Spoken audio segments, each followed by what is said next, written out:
Congress party అంటేనే ఓ నమ్మకమని Medak MP Congress అభ్యర్థి నీలం మధు అన్నారు. మెదక్ జిల్లా రామాయంపేటలో జరిగిన భారీ ర్యాలీ రోడ్ షోలో ఎమ్మెల్యే మైనంపల్లి రోహిత్ తో కలిసి పాల్గొన్నారు. పేదలకు భూములు పంపిణీ చేసిన ఘనత కాంగ్రెస్ది అని నీలం మధు తెలిపారు. దళితులకు 3 ఎకరాల భూమి అని బీఆర్ఎస్ మాట తప్పిందన్నారు. మతం పేరిట బీజేపీ ఓట్లు అడుగుతుందన్నారు. రేవంత్ రెడ్డి నాయకత్వంలో ప్రజాపాలన అందిస్తున్న హస్తం గుర్తుపై ఓటు వేసి తనను గెలిపించాలని మధు కోరారు.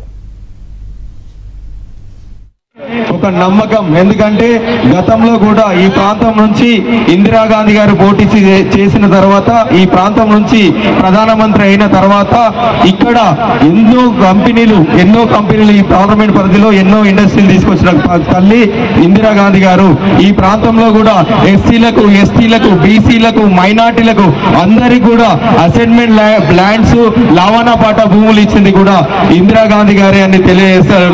ఒకసారి కనుక్కోండి, మీ పెద్ద మనుషులను ఇంటికాడ అడగండి. గతంలో భూములు ఇచ్చిన పార్టీ ఏదంటే కాంగ్రెస్ పార్టీ అంటారు. గతంలో ఇల్లు ఇచ్చిన పార్టీ ఏదంటే కాంగ్రెస్ పార్టీ అంటారు. ఇందిరమ్మ ఇల్లు కూడా మీరు రాష్ట్రంలో ఏ గ్రామానికి పొంది ఇందిరమ్మ ఇల్లు ఇచ్చిన పార్టీ కాంగ్రెస్ పార్టీ.